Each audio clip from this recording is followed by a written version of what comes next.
So you've created your course outline and you're now ready to dig in and create the content for your online course, but you're not really sure how to structure all of that information?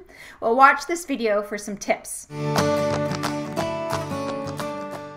Hi, Cindy Nicholson here from thecoursewhisperer.co, where I help entrepreneurs create online courses that their clients rave about.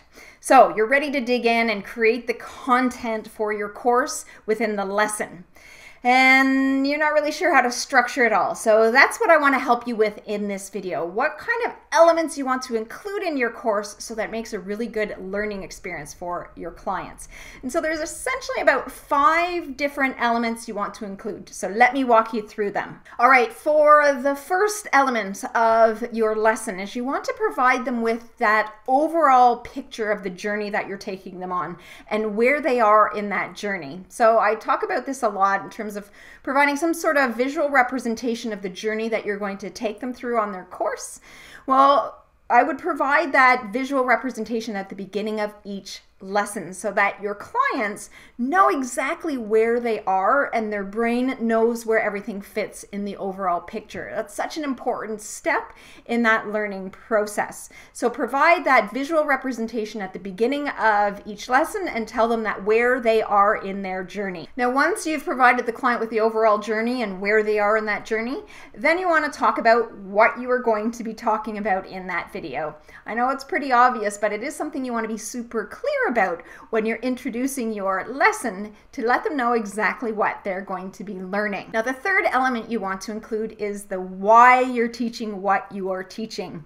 Now, especially adult learners, we're particularly sensitive as to why we have to learn something. So providing that information at the beginning as to why you're going through the information that you're going through and how it fits in that overall picture will give them much more incentive to continue on with the lesson. So make sure you include the why in your lesson. Now, you've given them the overall picture, you've provided them with what you're talking about and why you're talking about it. Now you can get into the meat of the content that you want to share. And if it's just information you're wanting to share, just really keep it to about 3 teaching points. Don't overwhelm them with too much content. Or if it is a skill that you're wanting them to learn, really then now talk about how they are going to learn that skill. So this 4th element to your lesson is all about providing them with the content. Don't be too long, be as succinct as possible, because when it comes to learning content, less is more.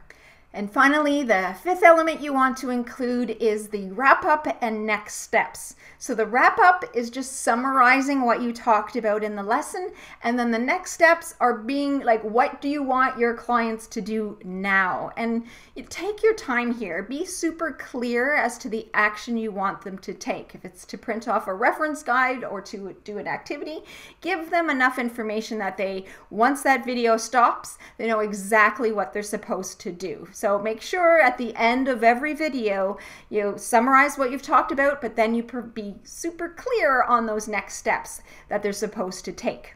So those are 5 elements you want to make sure that you include in the structure of every lesson that you create. First one is providing the overall picture or framework of where you fit in the journey. The second one is what you're going to talk about. The third is why you're talking about it. The 4th is now creating the meat of the content that you want to provide.